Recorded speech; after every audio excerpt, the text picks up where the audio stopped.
THE DEATH DISC by Mark Twain. Chapter I. Note. The text for this story is a touching incident mentioned in Carlyle's Letters and Speeches of Oliver Cromwell. M.T. This was in Oliver Cromwell's time. Colonel Mayfair was the youngest officer of his rank in the armies of the Commonwealth, he being but 30 years old.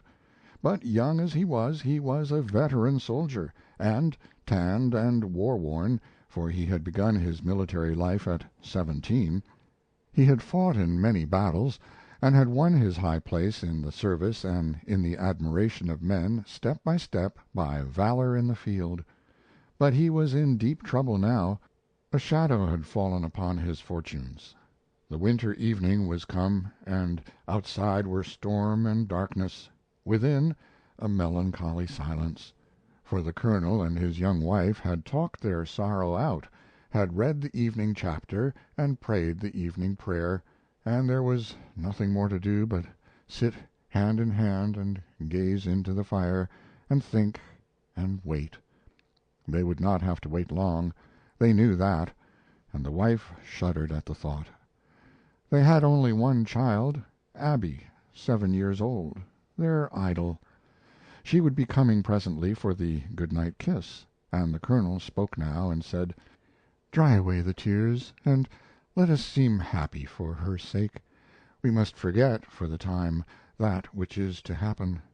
I will shut them up in my heart, which is breaking, and we will accept what is appointed for us, and bear it in patience, as knowing that whatsoever he doeth is done in righteousness and meant in kindness, saying, His will be done.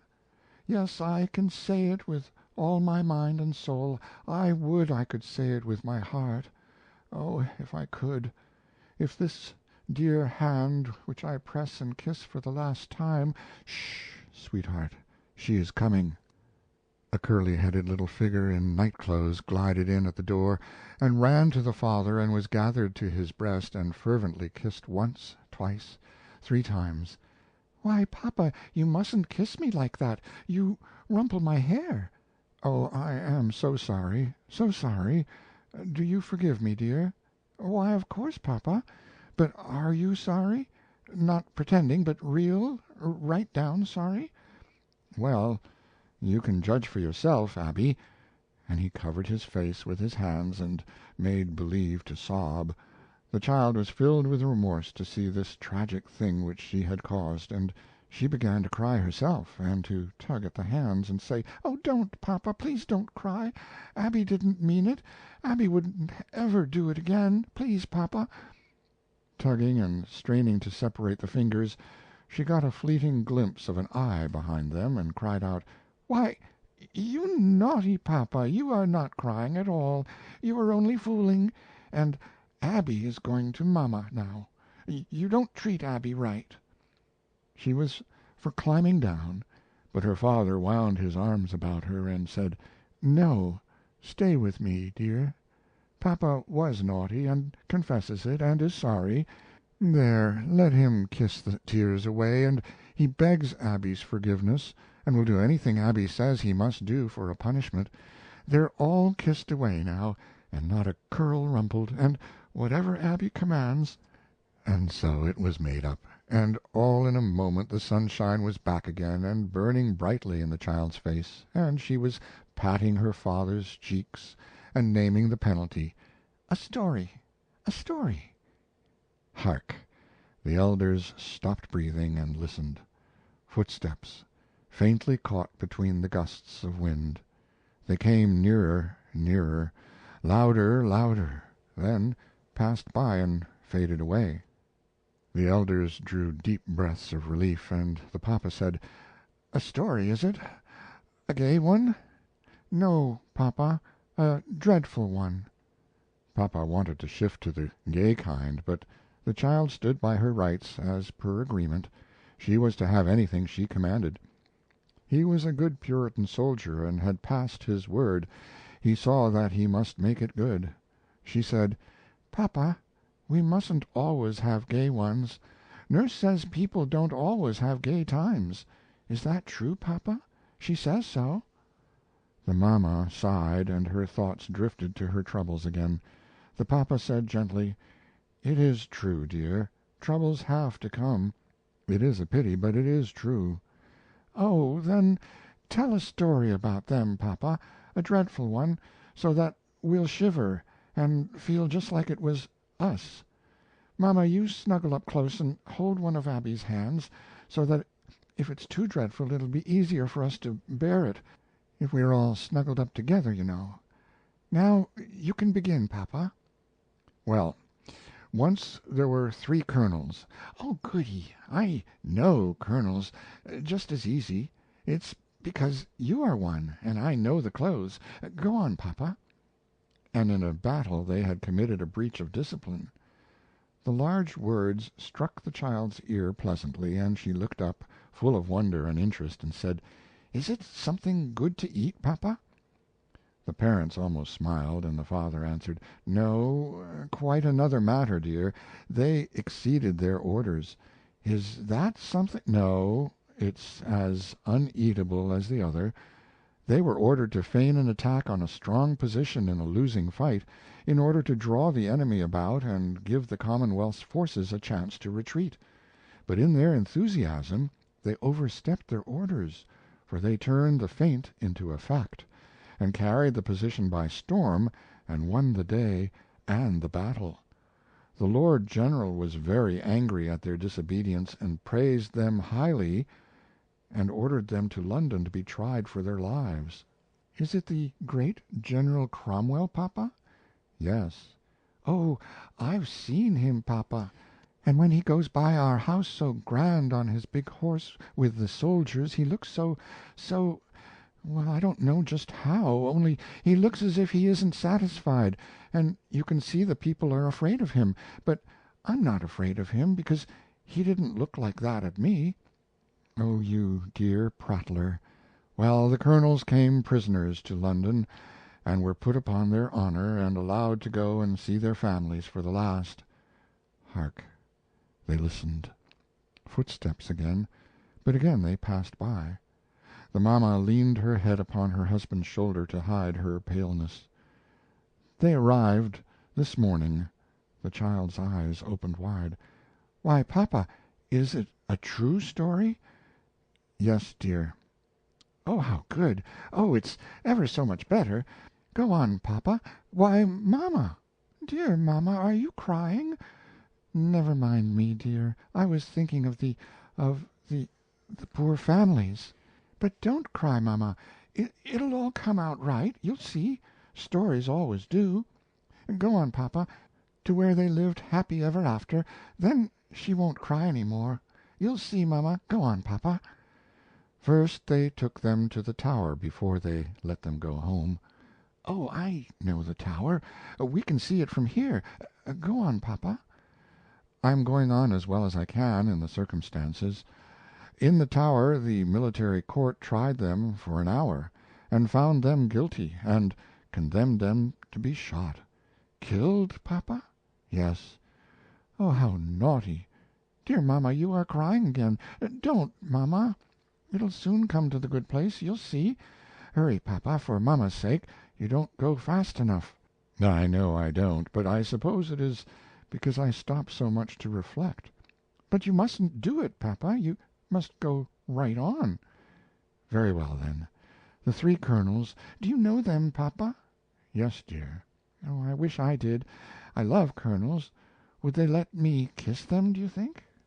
The colonel's voice was a little unsteady when he answered, "One of them would, my darling. There, kiss me for him." "There, papa, and these 2 are for the others. I think they would let me kiss them, papa, for I would say, 'My papa is a colonel, too, and brave, and he would do what you did, so it can't be wrong, no matter what those people say, and you needn't be the least bit ashamed.' Then they would let me, wouldn't they, papa?" "God knows they would, child." "Mama, oh, mama, you mustn't. He's soon coming to the happy place. Go on, papa." "Then some were sorry. They all were. that military court, I mean, and they went to the Lord General and said they had done their duty, for it was their duty, you know, and now they begged that two of the colonels might be spared and only the other one shot. One would be sufficient for an example for the army, they thought. But the Lord General was very stern, and rebuked them for as much as having done their duty and cleared their consciences, they would beguile him to do less and so smirch his soldierly honor. But they answered that they were asking nothing of him that they would not do themselves if they stood in his great place and held in their hands the noble prerogative of mercy. That struck him, and he paused and stood thinking, some of the sternness passing out of his face. Presently he bid them wait, and he retired to his closet to seek counsel of God in prayer. And when he came again, he said, "They shall cast lots. That shall decide it, and two of them shall live." "And did they, papa? Did they? And which one is to die? Ah, that poor man!" "No, they refused." "They wouldn't do it, papa?" "No." "Why?" "They said that the one that got the fatal bean would be sentencing himself to death by his own voluntary act, and it would be but suicide, call it by what name you might. They said they were Christians, and the Bible forbade men to take their own lives. They sent back that word, and said they were ready. Let the court's sentence be carried into effect." "What does that mean, papa?" They will all be shot." "Hark! The wind. No. Tramp, tramp, tramp. Rumble-dum-dum, rumble-dum-dum. Open, in the Lord General's name." "Oh, goody, papa, it's the soldiers. I love the soldiers. Let me let them in, papa, let me." She jumped down and scampered to the door and pulled it open, crying joyously, "Come in, come in! Here they are, papa. Grenadiers. I know the grenadiers." The file marched in and straightened up in line at shoulder arms.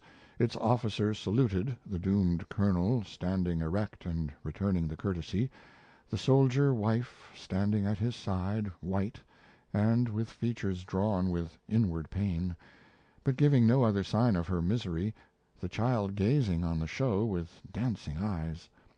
One long embrace of father, mother, and child, then the order, "To the Tower! Forward!" Then the colonel marched forth from the house with military step and bearing, the file following. Then the door closed. "Oh, mama, didn't it come out beautiful? I told you it would. And they're going to the Tower. And he'll see them. Oh, come to my arms, you poor innocent thing." End of Chapter 1.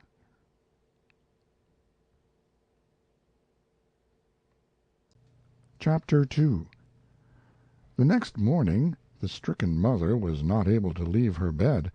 Doctors and nurses were watching by her and whispering together now and then. Abby could not be allowed in the room. She was told to run and play. Mama was very ill. The child, muffled in winter wraps, went out and played in the street a while. Then it struck her as strange, and also wrong, that her papa should be allowed to stay at the Tower in ignorance at such a time as this. This must be remedied. She would attend to it in person. An hour later the military court were ushered into the presence of the Lord General. He stood grim and erect, with his knuckles resting upon the table, and indicated that he was ready to listen. The spokesman said, "We have urged them to reconsider.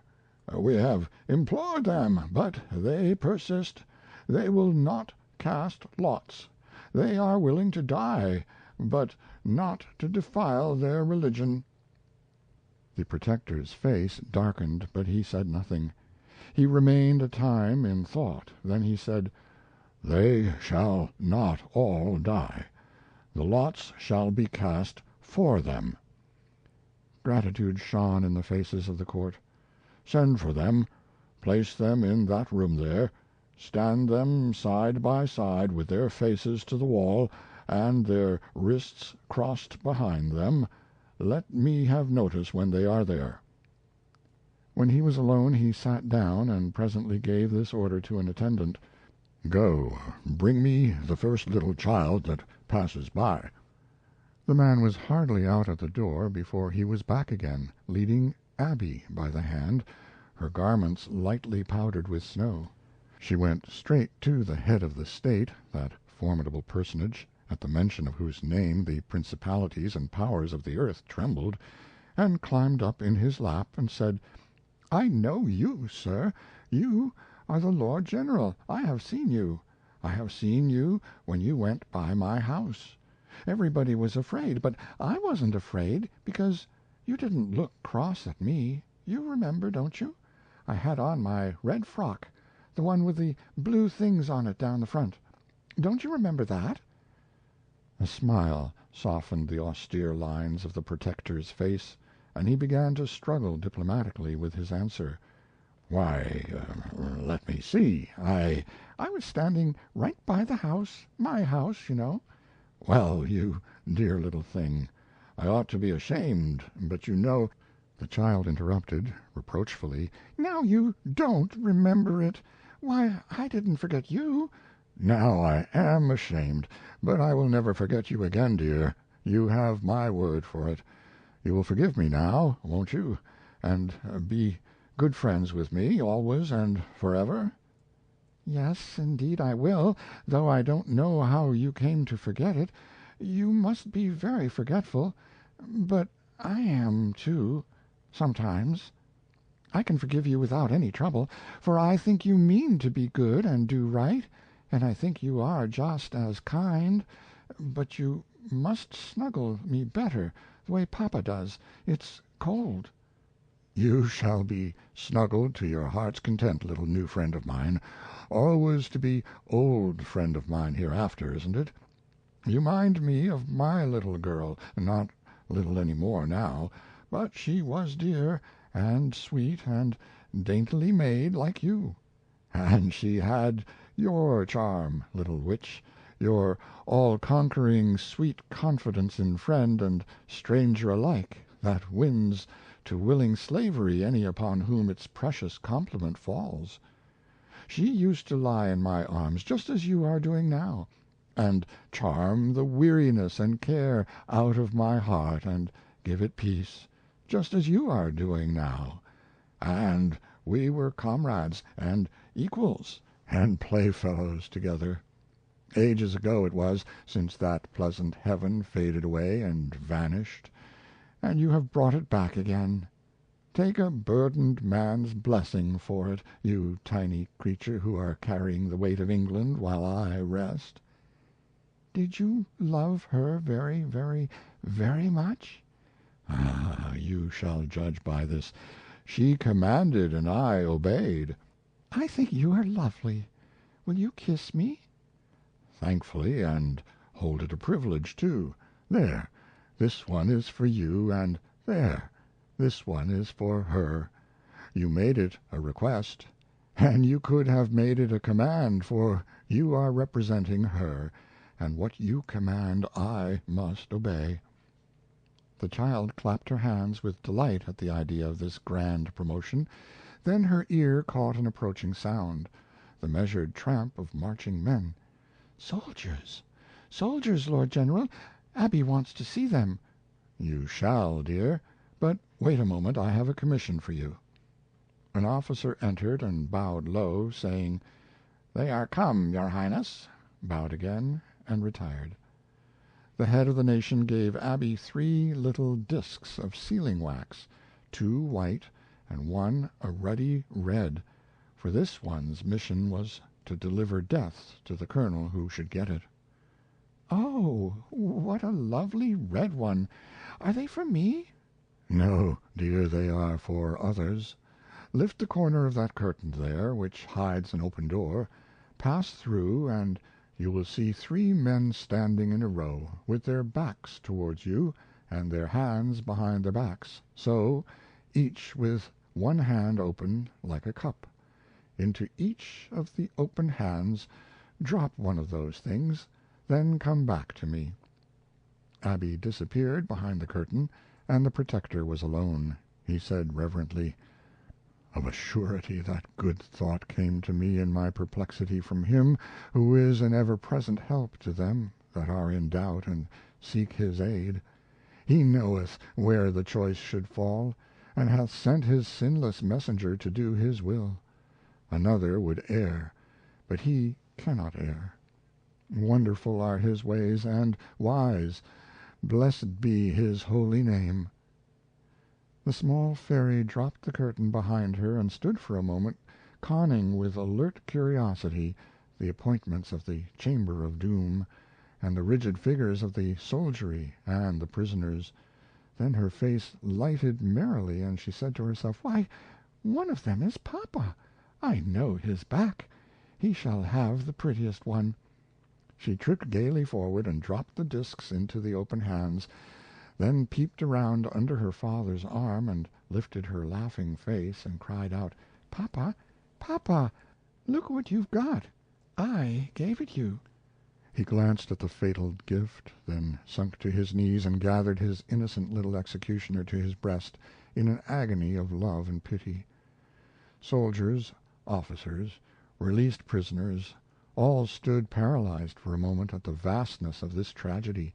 Then the pitiful scene smote their hearts, their eyes filled, and they wept unashamed. There was deep and reverent silence during some minutes. Then the officer of the guard moved reluctantly forward and touched his prisoner on the shoulder, saying gently, "It grieves me, sir, but my duty commands." "Commands what?" said the child. "I must take him away. I am so sorry." "Take him away? Where?" To God help me, to another part of the fortress." "Indeed you can't. My mamma is sick, and I am going to take him home." She released herself and climbed upon her father's back and put her arms around his neck. "Now Abby's ready, papa. Come along." "My poor child, I can't. I must go with them." The child jumped to the ground and looked about her, wondering. Then she ran and stood before the officer and stamped her small foot indignantly and cried out, "I told you my mamma is sick, and you might have listened. Let him go. You must." "Oh, poor child!